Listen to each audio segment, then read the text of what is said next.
یہ ہے دو بھائیوں کی کہانی جن کے بیچ بہت ہی پیار تھا. بچپن سے جوان ہو گئے, شادیاں ہو گئی, کبھی ایک دوسرے کے بارے میں برا نہیں سوچا, گھر میں بھی بہت اچھا تال میل تھا. لیکن ایک دن کسی بات کو لے کر دونوں میں ٹھیک ٹھاک جھگڑا ہو گیا.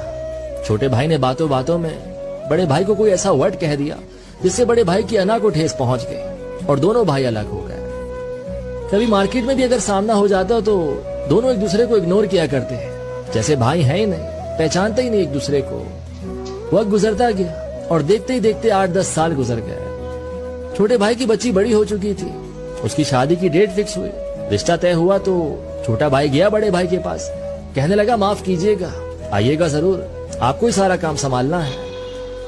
لیکن بڑے بھائی نے دھیان نہیں دیا, اسے کوئی جواب نہیں دیا. اچھا, دونوں بھائیوں میں ایک بات بڑی کامن تھی کہ وہ ایک ہی مولوی کو مانتے تھے اور انہی کے بیانات سنتے تھے. چھوٹا بھائی بیان سننے گیا تو وہ اس دفعہ کافی اداس تھا. مولوی صاحب نے اسے اداس دیکھا تو اس سے پوچھا, بیٹا کیوں پریشان ہو؟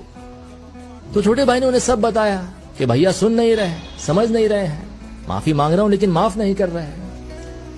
اگلے دن جب بڑا بھائی بیان سننے گیا تو مولوی صاحب نے اس سے پوچھا, تمہارے بھائی کی بیٹی کی شادی ہے, تم جاؤ گے؟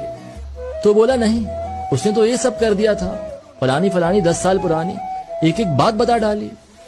مولوی صاحب بولے, کل جب تم بیان سننے آئے تھے تو میں نے کیا کہا؟